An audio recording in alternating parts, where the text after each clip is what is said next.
Hi there and welcome everybody. Thank you for joining us for today's APMG webinar.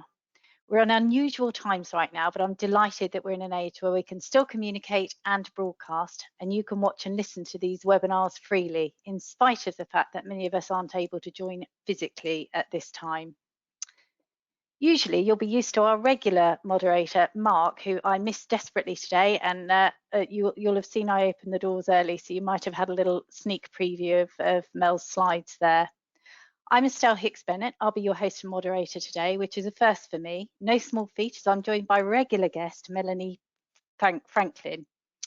So I'm hoping we can use all our change and agile skills today to power through this webinar smoothly.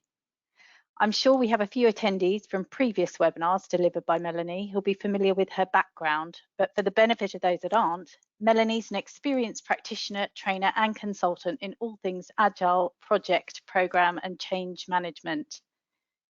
So today's webinar is particularly relevant as Melanie gives us some practical advice for reducing resistance to Agile methods.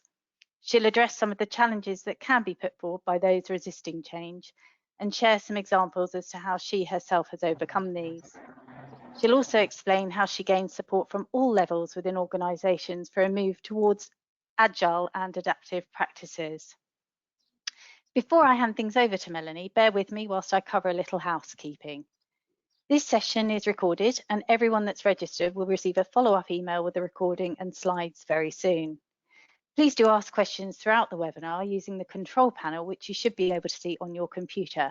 This option is not available on handheld devices. Do take part in the poll questions as it helps Melanie adapt the content to make it as relevant as possible throughout the webinar. And finally, we welcome your feedback, positive or otherwise, as it helps us to deliver the content that's most valuable to you in the future. So please do get in touch via the questions panel or through the contacts included in the follow-up email. Okay, Melanie, welcome. Over to you. That's lovely, Estelle, and that's brilliant. I know it's your first one, but that's what change is all about, learning new skills. So you're bigging up your competency in webinars, so that's brilliant. We're going to have a fast and furious webinar today. It's all about Agile, and if you were able to see my slides as you logged on this morning, you can see that I'm Agile because I was adding to them and amending them as we went. It's all about adding the learning as we go. I'm going to look at the different perspectives that parts of the organization have on Agile, and the key thing is we're going to be talking about bringing everybody with us. So there's quite a few tips and techniques in here for selling the benefits of Agile, but particularly I'm going to be looking at the evolving solution and what that means for different parts of the organization, and why perhaps sometimes the wonderful word of Agile is not seen as beneficial by everybody. So we have a little bit of work to do. This presentation is based on a speech that I gave only a month ago to the Agnostic Agile group. It's a meetup group in central London. And that was the last time I really did anything face to face. I remember that night we didn't shake hands, we just touched feet tapped our shoes to each other to acknowledge hi to everybody. But that was the last time that I did a sort of real face to face. So it's nice to be back online. Now, what I'm going to do is I'm going to tailor my remarks to whoever I've got on my audience. So Estelle is going to run two polls. Number one is what role, and number two, what qualifications. So over to Estelle to run the first poll, please, to get to know the audience.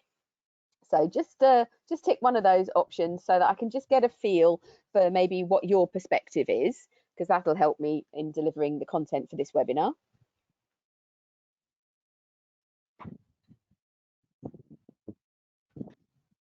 Okay, I think they're nearly in, Mel. We're getting there. There's a couple of Great. changes. Okay, we've got 19% change manager. Don't forget these won't add up to 100% because there's a few there. 19% change manager, no developers, nearly 50% project program managers, 15% business operational role. So that's people that are sort of involved there, and 20% other. Well, okay, welcome to the 20% other. But that gives me a really good understanding. That's great. And just so I know what you've studied in the past, just kind of have a quick poll coming up on qualifications, which Estelle's going to run, and then we'll get cracking.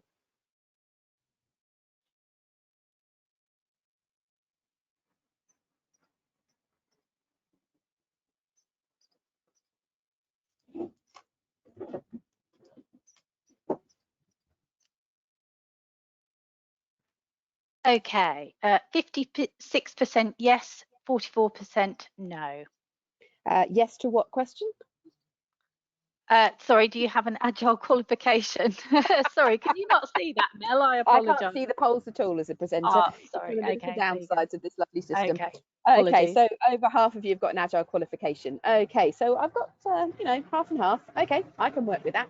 Right, so the first thing I want to do is I want to look at the different perspectives that we have and who's involved in the world of Agile. Now, when I talk about Agile, I am not talking about just IT projects. I'm talking about any initiative where what we're trying to do is we're trying to do a little bit, get into operational use as soon as we can, so that we get a return on investment as soon as we can. But we're also leaving ourselves open to further developing our ideas and putting the most useful next thing into use, and then the next thing after that. So I'm not going to get caught up into any specific Agile methodology this morning. As you might have seen on the intro slide, I seem to have them all from the Scrum Alliance, from the Scaled Agile Framework family, large scale Scrum, the Agile Business Consortium's Agile PM. I'm also the chief examiner for the Agile Change Agent course, which is running away with itself in terms of enthusiasm around the world for people learning the combination of both change management and Agile approaches. So there's plenty of learning out there. What I'm going to try and do is sort of skim over all of that and look at the impact of Agile. And this first slide comes from the Agile survey that the CollabNet do every year. They've been doing it now for 13 years. The next one's due out in about a month's time. So bookmark the 7th of May and look for the State of Agile. If you just do State of Agile survey in Google, you'll see it come up. I will be pushing it out via LinkedIn. So if you're not connected with me, connect with me after this webinar and you'll make sure that you'll get up-to-date resources. But what's so useful about this is that it's a year-on-year survey of all sorts of things about what's happening in the Agile world, from the tools and techniques we're using, the benefits we're seeing from it. And this is the benefits slide, which frankly has remained pretty stable over the last few years. Over 2/3 of the audience think that Agile's greatest benefit is the ability to manage changing priorities, which I totally agree with. But they also think it gives them greater project visibility, more upfront about what's going on, and also greater alignment between business and IT.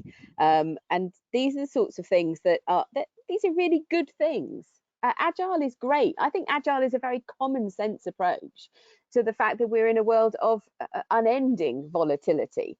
And I'm not going to dwell on the crisis that we're all in at the moment, because I'm sure you're all sick of hearing about it. But I do think that Agile makes sense when you find it very hard to predict what's coming up in the future, doing a little bit and then reflecting on where we are and then doing something else after that makes logical common sense.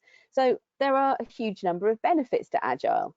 However, the people I'm concerned about aren't the ones that are necessarily working in projects and initiatives, but they are in the business. And apparently we've got 15% of you on the call at the moment, but people who have a day job, people who perhaps have some kind of management or supervisory role, they've got staff working for them, they've got day-to-day responsibilities to deliver, and actually Agile is not, well, in fact, project management generally is not their day job. You have to make change happen as part of your job, but you've also got the day job to do. And I think there are a number of people within the quote unquote business who feel that perhaps Agile is more problematic. One of the most constant things I get told, oh, well, there's no plan. I just don't know where we're heading. I don't know what's going to be happening next. Where's the plan? Who's doing what? When are things going to happen? So there's a great deal of concern over that. There's also a perception that perhaps, well, we won't get everything we want. I do think actually in the world of Agile, probably one of the most dangerous phrases we've got is the minimum viable product or minimum usable subset. Because I've never stood in a boardroom and promised my board of directors the minimum and expected them to be delighted by my work. Minimum is not great. We've also got another killer phrase in Agile: fail fast. which, you know, I understand the concept. Yes, let's, you know, if we're going to make mistakes, if it doesn't work, let's find out as early as possible and do something else. But the word fail is, again, not really a selling word. So sometimes we do shoot ourselves in the foot. So we sometimes create the impression we're not going to get everything that we want. There's also a lot of meetings and workshops and lots of collaboration and face-to-face. And I think sometimes, certainly a lot of the organisations I work with, there is some kind of suspicion and concern about the number of meetings that are going on. Is any work actually getting done? And of course, with very little in the progress reporting, the traditional sort of typing up a sort of blow-by-blow account of everything that we've done in the last week or month, and instead pointing to a whole load of fluttering post-it notes on a whiteboard, that can sometimes cause a degree of concern as well. So, yeah, there are obvious benefits, but there are fears as well. There are concerns. And I think that if those of us who've been using Agile methods and continue to do so and want to bring more people in and want to work with others, I think the first step on this journey is to recognise that perhaps not everybody sees the glory of Agile and is immediately tuned into the benefits, and that we need to be sensitive to that. We need to think about those concerns. We need to be empathetic. We need to walk in the shoes of others and actually see the world from their perspective, and maybe give them information that we think is so obvious we don't necessarily bother to share it. And part of this webinar is about doing that. So first of all, one of the things we need to think about is those different perspectives that I've just talked about. On the left, we have the traditional hierarchical team who are doing the day job. These are the guys that keep the lights on, that they are incentivized, they are performance managed around delivering business as usual. So the things that they are concerned about is consistency and reliability, that actually the things that they need are working. And then in fact, in that regard, change simply isn't that helpful. Let's just keep our heads down, keep going and get the job done. On the flip side, there's a lot of us who are on this call today who are in the green corner, and that it is our job, and what we are incentivized to do is to transform our businesses, to implement change, to make things different, to improve things, to innovate. So we know that we're doing good things, but of course, the thing is that maybe that interrupts the business as usual. So there are two very distinct perspectives, and I'm often sort of explaining, particularly because I set up very large sort of change agent networks, and those change managers who are responsible for that, I sort of try to remind them that the people they now need to work with might have a very different view, that actually they don't see these change initiatives as a fantastic sort of opportunity and excitement. And certainly that's not the thing that's in their minds 100% of the time.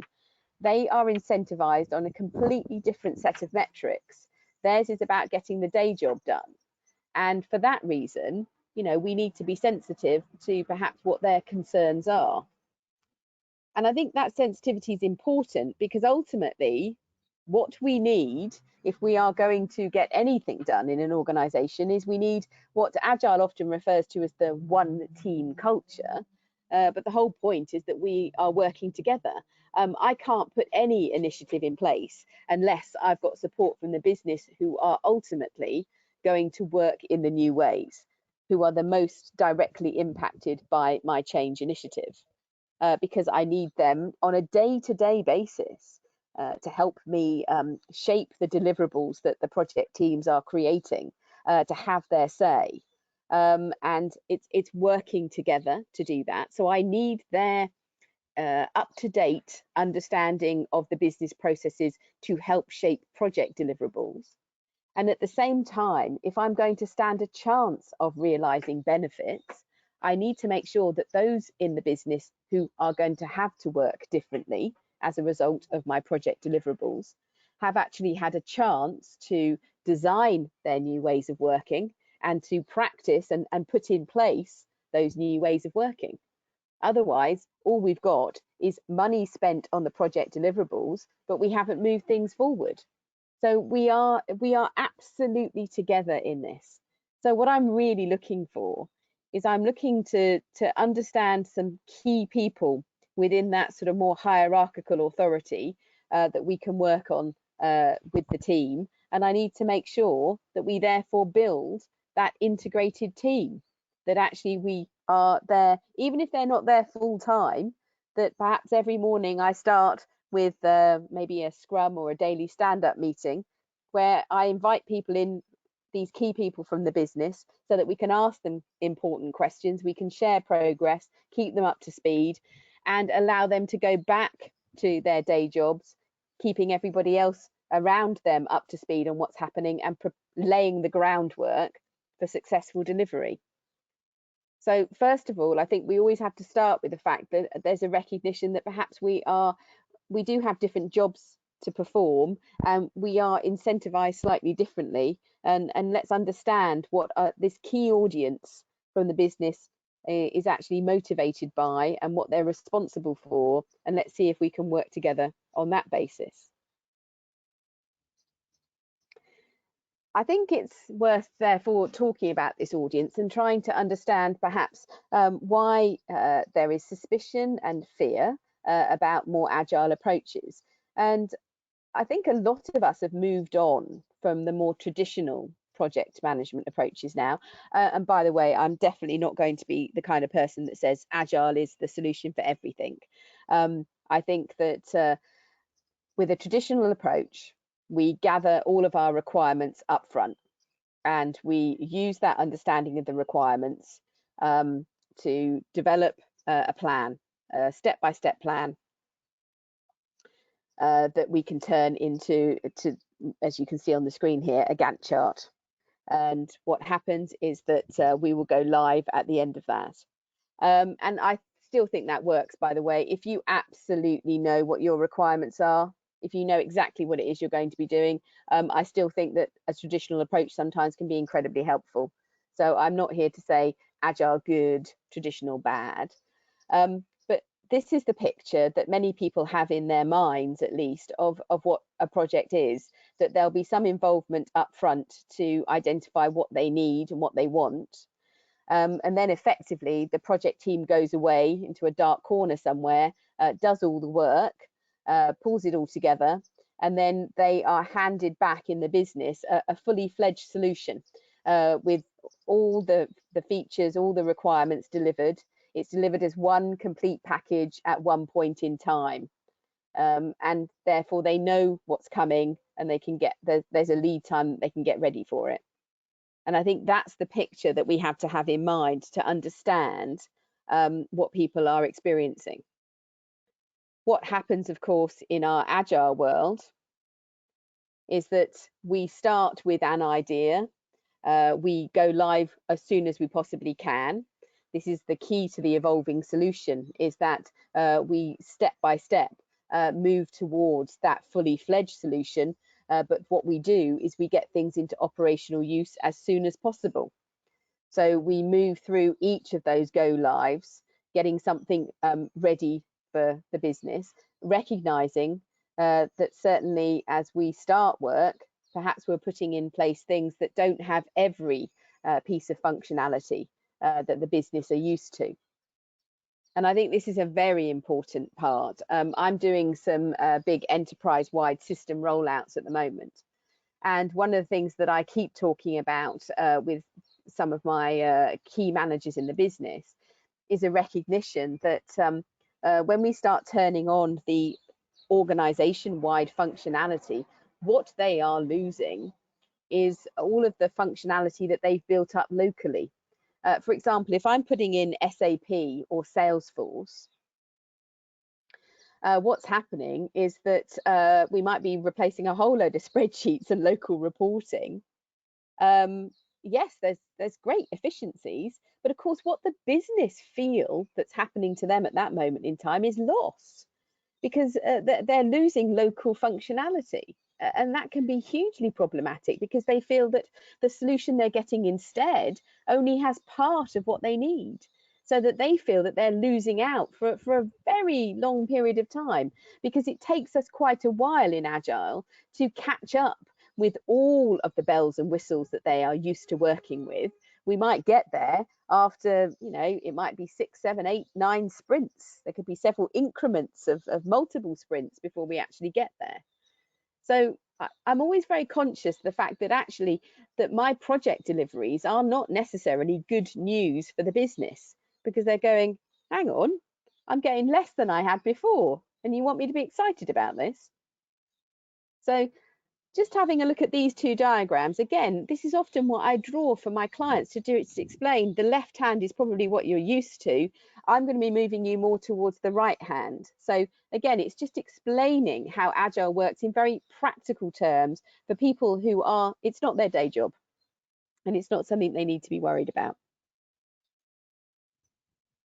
One of the other things that I think we need to recognize is that when we go live, whether it's iterations, increments, sprints, whatever the language is, we know that we do something and then we go live as early as we can to get that early return on investment. But of course, what happens is that every time we go live, as it were, every time there's an outcome, we are triggering that change curve, because what we're saying to people is, could you stop doing things in the old way now, please? And could you start making use of this new thing now, please? And of course, what happens is there's this traditional transition curve. Whenever we start doing something new, we tend to fall down that productivity dip. And as long as we keep practicing, we can sort of crawl out the other side, put the crampons on and sort of climb up that mountain on the right-hand side. And that happens to all of us all of the time. I might be used to working on GoToWebinar, Zoom and Teams and Skype. It's my day job. But when I became locked down here in Spain just under 3 weeks ago now, I had to move all of my workshops and planning meetings and program meetings online. And I certainly found that first Sunday, because I work Sunday through Friday, and the first Sunday in the Middle East, here I was in my home office, which I haven't really worked in very much, because actually I'm usually on site with all of my clients. So my productivity was deeply affected by things like, which table shall I use? Where's the plug socket? Where can I charge my phone? Where are my textbooks? Have I got my textbooks? Where's my notes? Have I got any stationery in the office? And all of these things, it's like wading through treacle when you have a change imposed on you. Now, if you're motivated, and clearly we all are, we keep going and we make things right, and we learn from our mistakes, and we realize that perhaps I need to have a completely separate table where I put my tea and coffee, because otherwise tipping a cup of tea into my laptop is not the most intelligent thing I could do.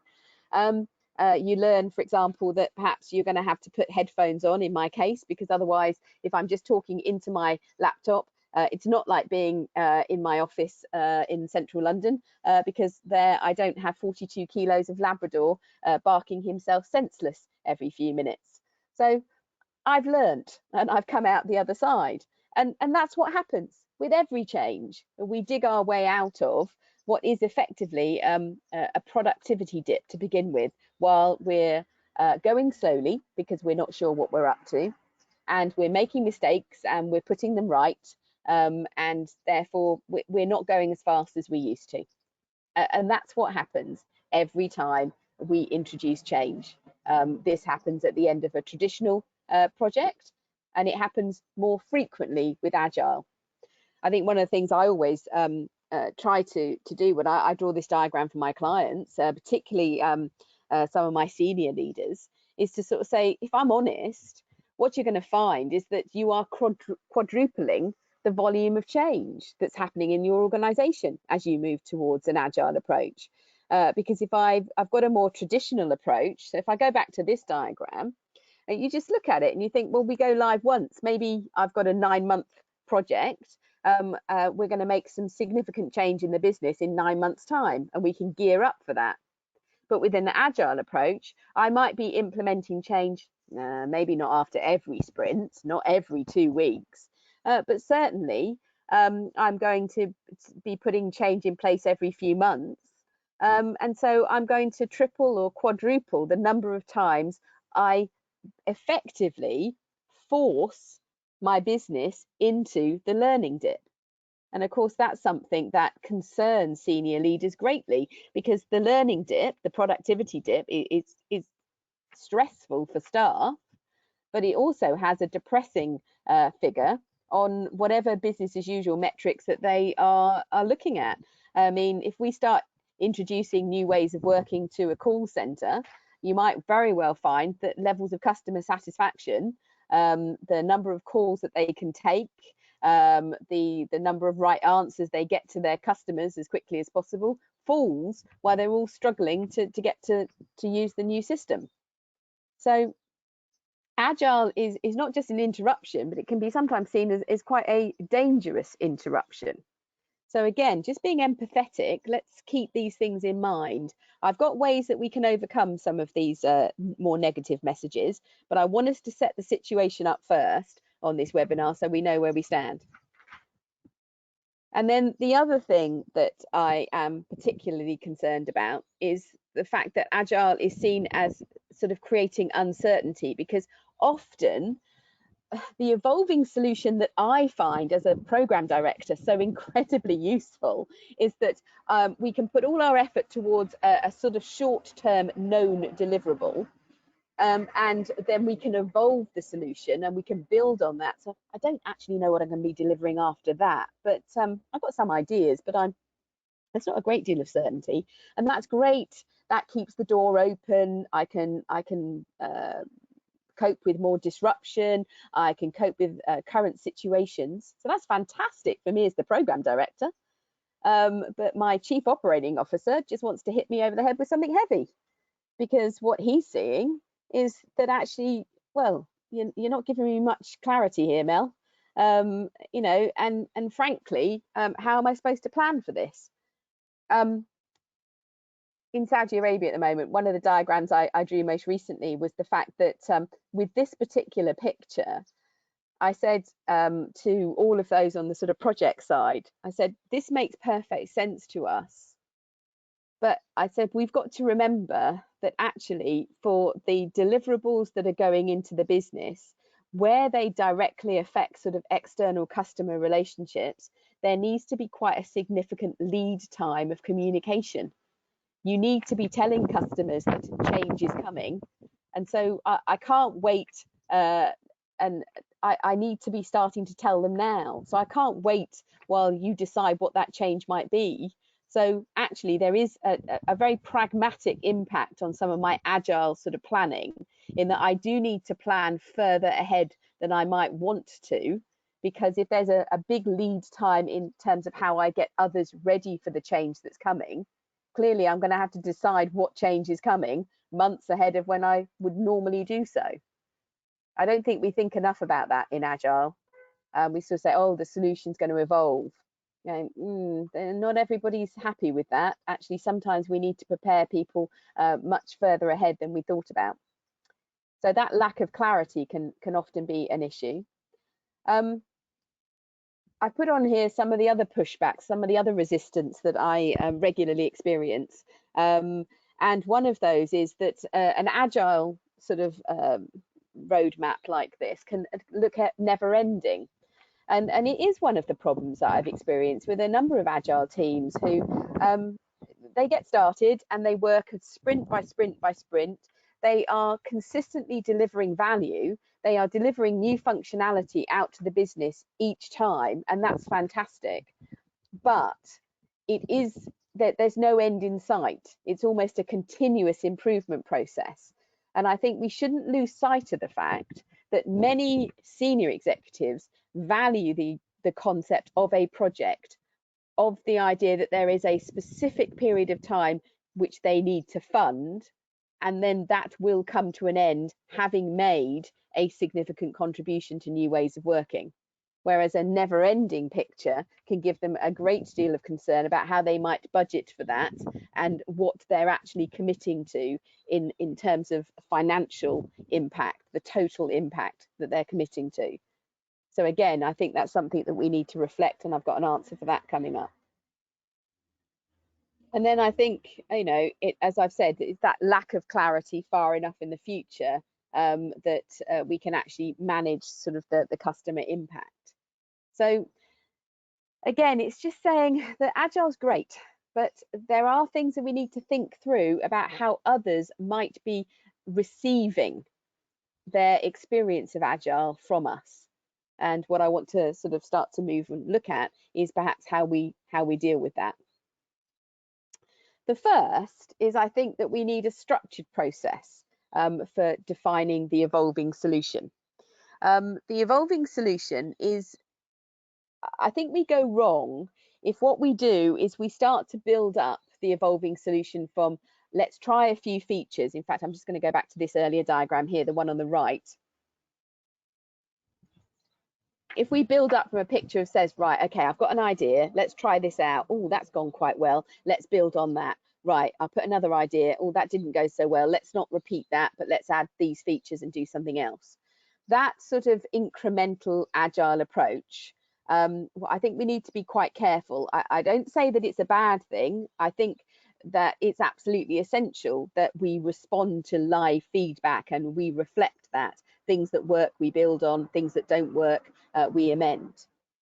But it has to be done within a wider wrapper. It has to be more strategic than tactical. I think that's where we can get some sort of clarity, much needed clarity for the business, and much needed reassurance and certainty for the business. So let's have a look at actually how we do that create the bigger wrapper, if you like. Forgive me for drinking the tea, but I've been online for 5 hours now, so my throat's starting to close. And I'm very lucky that somebody brings me a tea even halfway through a webinar. I've got a great service level agreement with my 85-year-old father, so it's going very well. I get tea every 90 minutes. Right, let's have a look. So we know where we are today, and the evolving solution, perhaps the wider context, is going, okay, what's the future going to look like? I think this is particularly interesting at the moment. I don't know about you, but I'm certainly in a number of meetings where we are hypothesizing about once this crisis is over, not only what will be the shape of our future, but also when we can return to it. And when we're debating what the shape of that future looks like, I think that I've got a number of CEOs where we're looking at the fact that perhaps we will have more of our staff in virtual online, that we won't be bringing everybody back physically to offices going forwards. And they're already starting to look ahead at perhaps they'll be releasing some of their office space, either subleasing or actually getting out of rental contracts. Also looking at perhaps the impact of presenteeism being killed off almost completely. That's probably been one of the biggest hindrances to more working from home and online working, is that managers who are nervous about not seeing their staff day to day and not seeing if they're delivering value. But I think that concept's probably going to die off. But on the flip side, perhaps one of the things we're going to recognise is the importance of society and having some kind of community at work and having some kind of physical contact and basically building relationships that a completely virtual world might not deliver.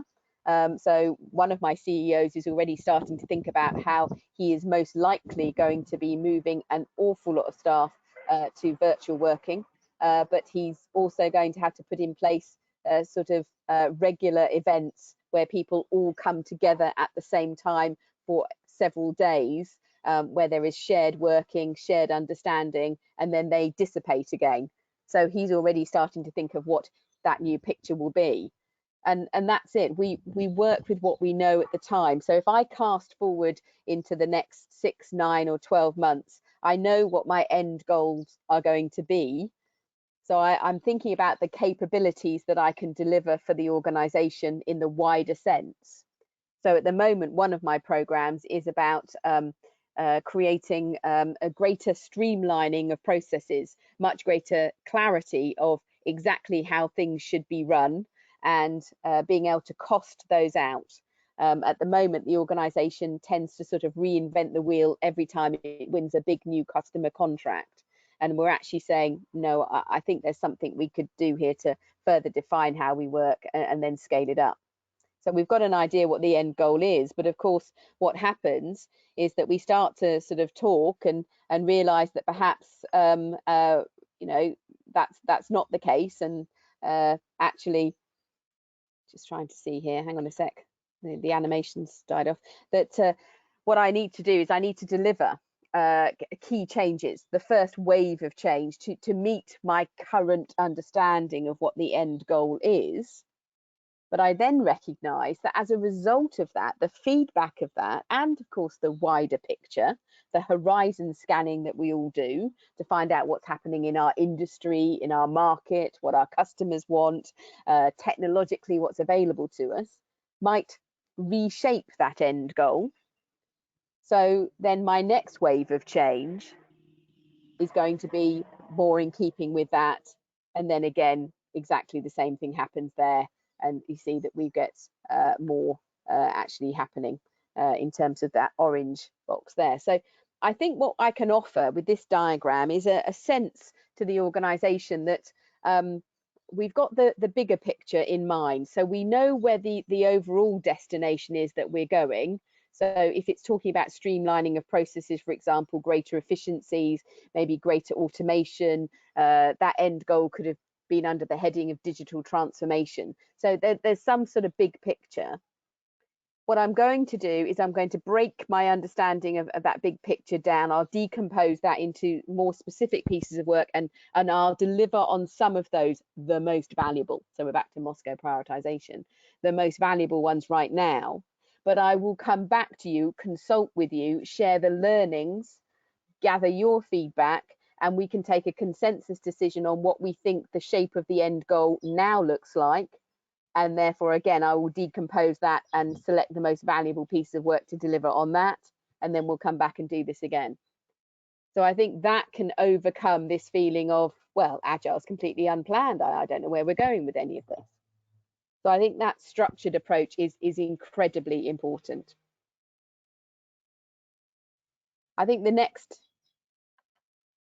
answer is perhaps what we need to do is using that idea is that I'm not sure what deliverables I am going to provide to you in the future, because I want to keep the door open. The whole point of Agile is that I can evolve the solution, and I don't know exactly all the features and functions I'm going to offer to you. But what I can perhaps say is the capabilities. Let's look at describing our work slightly differently. Let's talk about what the organization will be able to do in the future. And I think we can look ahead and start to work out what those points actually are, that there will be new abilities, things that the organization couldn't do before that it can do now. How the organization does that, which system choices I make, which process and organizational choices I take. I'm leaving the door open wide on that, because I want to flex that as I go. But what I can do is break down that end goal into those known capabilities, that we will be able to do these things. We will be able to deliver to these types of customers for these types of products in these locations. So I think we can start to talk about capability, what we're able to do. And I think we should do that. I think we should be much clearer about what that future path looks like. So not deliverables. I'm not talking about outputs. I'm talking about, as a result of the work we do, this is what we're heading towards you being able to do that you couldn't do before. I'm absolutely going to be able to take some people out of this business process. We are going to be automating this process. Now, whether or not that's me putting a front end app on that, whether or not I'm actually doing some kind of robotic process automation or AI, I don't know. We're probably going to discover that as we go. But I am promising you that we can free up 15% of your staff who are currently doing a manual intervention on this process, and you can repurpose them elsewhere for more value-added activities. So I think we need to be talking more in terms of business capabilities, and then that leaves the door open for us to actually work out how we might deliver on that capability. So that is talk about what we do know, and leave the door wide open for the things we don't want to sort of nail down just yet. And then one of the other things that I think is so important is that whatever work we've got in terms of our project world, we often write user stories. Here's a lovely little user story up on the screen. But whatever that is, actually, let's reflect on the fact that it is made up of two parts of the work. It's made up on very tangible project deliverables, but there's also, of course, the new ways of working. So if I go all the way back, forgive me, but here you can see that there are sort of two streams of work always. There's the actual tangible project deliverables, but I also need the business to work out what the steps in their new process are going to be, what the activities are actually going to be, decide who's going to be doing them, make sure there's some training in place to teach people how to do those things, and that they've practiced them, that they've notified customers or suppliers of any changes to the existing processes, so that basically it all runs really smoothly. So that's that business readiness, if you like, the creation and the adoption of new ways of working. So whatever project I'm involved in, there's always those two streams of work. And it's only, of course, when we get to the end of that business readiness do we get the business value, the benefits being realised. So I've got to make sure that we're doing both of them. And I think one of the ways that I can sort of bring my audience from the business into what we're doing is to make sure that whenever we're writing user stories, can we make sure that we do both sides of the equation? So looking at the tangible work, if I'm going to put some kind of streamlined process in place, there might well be, you know, I might be automating steps, I might be pre-populating drop-down menus, so I might be doing an awful lot of developer work, coding work. That's great. That's my project team are delivering on it. That is fantastic. But I should also reflect on the fact that there are all of the work required to create the new ways of working need to be included just as much in the project. If I don't do that, then I'm underscoping my project by some considerable margin. I'm not honouring the contribution of those within the business, which of course is no way to build a one-team culture. It's a very simple thing, because what that means is that by including the new ways of working, the behavioural change work into the project and as user stories, then they automatically get included in some of the agile mechanisms we use for tracking our progress. For example, if I'm using Kanban, and I can actually collect all of this up and make sure that I'm showing how both the tangible and the behavioural work is moving through the Kanban board.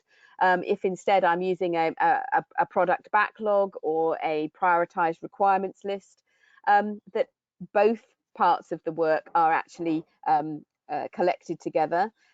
They're both recognised and they are both prioritised. So we're applying Moscow prioritisation, and then we're allocating resources to all of the work needed.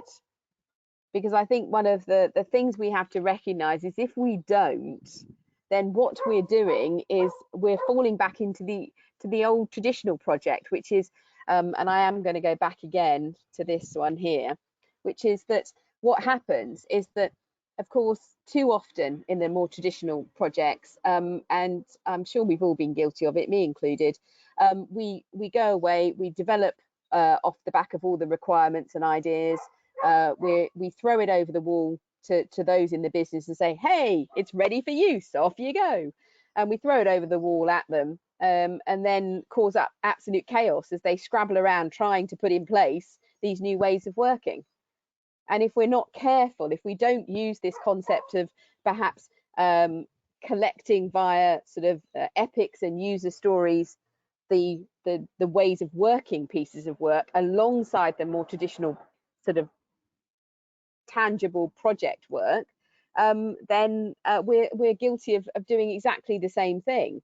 But I think it's going to be worse, because of course there's multiple of these go lives that we have to deal with in an agile environment, and very soon, and I've seen this quite a few times, and I've seen the anger from executives within the business who have just said, stop, just stop your project, just stop putting change into our current procedures. We've got customers to focus on. You're really impacting our service delivery levels. Just stop, go away. I don't care what you're up to. I just don't want to see anything from you guys for the next 6 months. We're having a quarantine period. So I've seen the impact when we don't knit these things together, and I wanted to avoid making those mistakes. So a very simple trick is just to reflect on what the scale of the work actually is. And finally, we started this webinar by talking about empathy, and I think it's helpful to sort of try to look through the lens of our stakeholders and to think through, what do they need? What are their concerns? What are the big impacts for them? And from that, actually perhaps address what's going on. So I thought I'd have a quick look at some of this. I'm actually sat outside and the wind's getting up, so I'm having to hold everything down now with my mug of tea, which is going to be quite interesting. So the sponsor, the finance director, department manager and team member. I thought I'd go through these. So from a sponsor perspective, obviously their key thing is that they want to achieve the strategic objective. And I think perhaps one of the most impactful things we can mention therefore is that in Agile, so the reassurance we can bring is that we use Moscow prioritization to ensure that everything we add to the solution, everything that we're delivering to them, is going to be adding the greatest possible value, that it's the must-haves that we'll deliver first. The must-haves are must-haves because they are directly connected to the achievement of benefits. They add the greatest value to what it is we do. I think something else that we can reflect on for sponsors is, of course, they do have this wider strategic responsibility. And so, of course, we are saying to them, you know, as far as the end goal is concerned, we are going to come back at regular touch points, whether we call that the end of every increment or iteration, but we will come back at regular touch points and work out, what does the current business environment look like? How has that changed from when we originated this project, and how can we reflect your changing needs back into what it is that we're doing? So I think that we can sort of reflect on the fact that perhaps our sponsors have this wider strategic objective and the end goals, so we need to connect with their needs. My finance directors, honestly, you know, it does tend to be all about the money, and they want to ensure that they're getting value for money. So I think that we do need to point out that, again, it's through that Moscow prioritization that we are delivering the most valuable as early as possible, and that also that they are going to get that early and indeed frequent return on investment. But if we don't make sure that we're bringing together the project deliverables and the new ways of working, then we can sort of torpedo that benefit very quickly, because of course what they're going to see is the productivity dips if we're not careful. So I think what we have to do is we have to recognize that they do want the early return on investment, but we need to make sure that that doesn't come at a significant cost to the business as usual metrics that they'll also be watching. Our department managers have to achieve business objectives, and they have a number of KPIs, as do their staff, that they are trying to maximise on. So I think, again, we need to recognise that that is what they are incentivised to deliver, and we need to say, look, how can we work most effectively together? We do need your regular input to help shape the project deliverables, so that you get what you actually need, not what we think you need. but we also need to, I think one of the biggest things I see is that sometimes there is a complete misunderstanding on timings, and that the business don't appreciate that actually a daily catch up is really important to a lot of my project team members who just want to run by them a couple of questions, but that will keep them on track. And if they have to save everything up to only a weekly meeting, then of course there's an awful lot of sort of putting stuff on hold for a few days while we wait till we can access the business. So I think we need to sort of share that actually the sooner we can talk to you, the quicker we can get on with our work, but at the same time asking questions about how can we help you get ready for new ways of working. Would you like to sit beside us and we'll show you what we've done so far, so you get an early insight into how things might work practically? That will give you some ideas about how you might want to amend your processes. So I think there's an awful lot of humanity needed here when we're trying to sell the benefits and explain the benefits of the evolving solution and how Agile works. I think if we can just be empathetic, I think we can get on a lot better.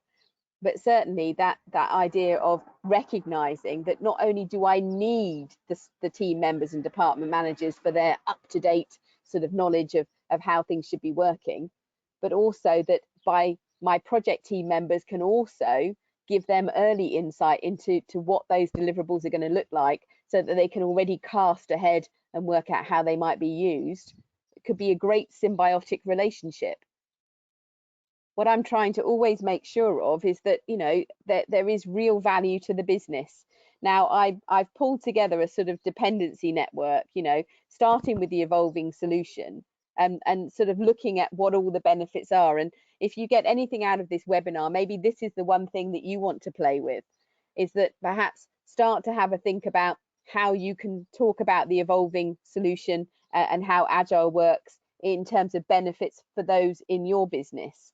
So perhaps, you know, not everything being delivered at once gives people an opportunity to amend what's coming up next. Not to everyone sort of involved all at once. Delivering the most valuable outcomes first, not wasting time on unnecessary changes. You know, there's early evidence of progress, not everything being delivered at once. You know, all of these things can in some way link together and ultimately lead us to the achievement of the strategic objectives, but also give us this feeling that there's a sort of environment here of positivity and a sense of achievement, of progress and motivation. So I'm a big fan of Agile, and I do want to take everybody with me. And I just wonder sometimes if we don't jump into our ways of working, our Agile approaches, without perhaps being a little bit empathetic to those who we affect the most. So maybe let's join together and make this the thing that we do going forward. So hopefully that's given you a little bit of insight. We've got an opportunity for some questions, and Estelle, if any of you have submitted questions as you've gone, what Estelle's going to do now is she's going to read some of those out. If there aren't any questions, then I can get on with my cup of tea, which is rapidly cooling. So off you go, I'm Estelle. sorry, you can't go indoors just yet, Mel, because you've got rather a lot of questions. I'm sorry about that. We might be here till midnight. No, I'll try and tone it down. But that is Melanie Franklin, fueled by tea and demonstrating beautifully how to remain focused in a disruptive landscape. So thank you very much for that. Right. So some of them I think may have been asked just prior to you answering them. So we'll go through quite a few of these. So one that I didn't hear you address is, thanks for organising the webinar. What Agile methods can be used in the healthcare industry, like hospitals, general practice, GP, surgeries, and how do you introduce these methods, if any? Big question. Well, at the moment, I am, and there's one Agile technique. I wouldn't say it's a method, it's a technique. And the one that I am absolutely focused on is Moscow prioritization. I have done lots of mini workshops in all sorts of healthcare areas at the moment. And what it is we're doing is we are practicing that ability to say, look, there's hundreds of things you need to be doing right now, but the skill is being able to just cut through those things and go, what of those things is going to deliver the most value? So we have to start with let's be clear, what's our key objective? What's the thing that will make the greatest difference right now?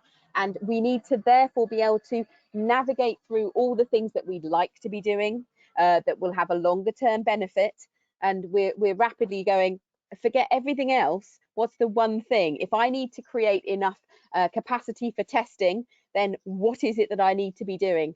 If I need to be creating enough capacity for dealing with those with coronavirus versus those with other long-term chronic but not acute conditions, what is it that I need to be doing?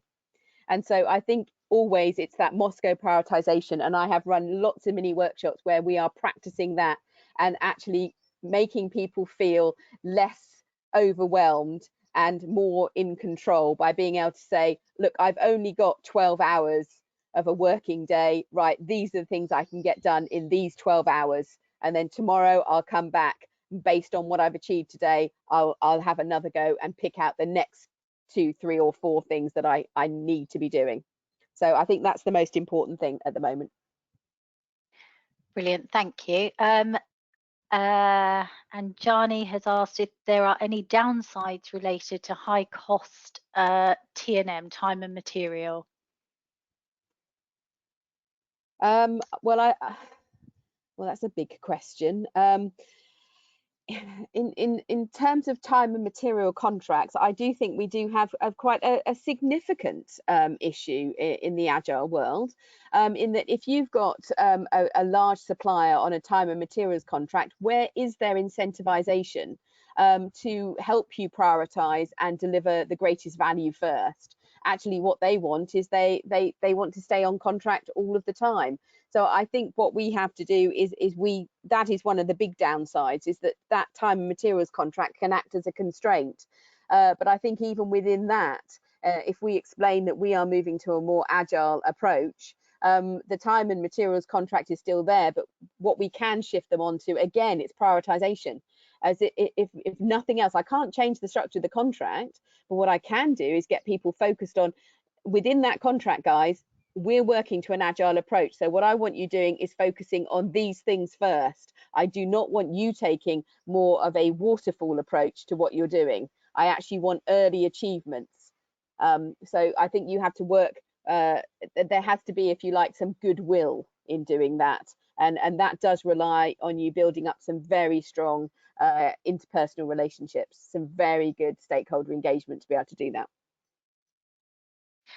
Thank you. And I think that sort of segues into this one. And I think you've answered this, but just in case you want to reiterate, they're saying, hi, Melanie, this strategic non-tactical plan to convince the top management to fund a window of time that is full of unknowns is only possible if she absolutely trusts that in the end you'll deliver the desired benefits. How do you achieve this? To be honest, and I've done it recently. I had to walk around my garden for an hour and a half with the chief executive recently. And do you know where we had the breakthrough? Where we had the breakthrough on getting permission, if you like, to be agile, I'm just going to go through the slides, guys, was this one here. Because what I managed to elicit from him was a real understanding, a real, appreciation of the fact that actually he wanted us to carve out that portion of time where we worked in a more agile way, because actually he didn't have all the answers. He didn't have all the certainty. So I said, look, surely the best thing, you can appoint me for the next year, if you like, and we can sit here for the next couple of months and try to define in detail every single thing I'm going to deliver for you in the next 12 months. But actually, number one, I think you want me making a difference much quicker than that. And number two, that's putting you into the position of having to predict the future in a great deal of detail. Why don't we use this more iterative approach, this more agile approach, and sort of say, look, these are the business conditions we understand right now. These are our key priorities we understand right now. There might be a pandemic, but we still need to restructure our business. We can't restructure everything. This happened to be about a target operating model. And I sort of said, but what we can do is we can do some tidying up on some of key processes that we feel are out of control. Let's do that first. And then let's put a pin in it in 3 months' time and come back, see where we are. And then maybe then we can start on some of the restructuring. But you try to do a massive restructuring and processes and metrics and KPIs all at the same time in one big bundle, I'm not sure you're going to get anywhere. But let's make a difference right now. And I created a sort of sense of urgency and a sense of real achievement with him. So what we've agreed is that we know what it is we're doing over the next sort of 12 weeks, and then we'll come back and revisit it. So I think that's the thing, is actually pointing out the reality, which is, if you're not careful, if you don't want to use this agile approach, CEO, then you're putting yourself in the position of having to say up front right now all the things that you want. And I don't think you're in the position to do that. Brilliant. Thanks, Melanie. We have got a lot more questions. So if you don't mind, Melanie, I will email these to you afterwards, because there's some big questions here, and sadly we've run out of time. But you can always get me on LinkedIn, guys. You know how to get hold of me. You just Google my name and I come up. Most of the time when you Google my name, I'm having quite a good hair day. So I do encourage that. Find me on LinkedIn, ask me questions, and I will find you resources to back up my answers. I will connect you with things, and I will quite happily do that over the weekend. So just get hold of me. I'm always here.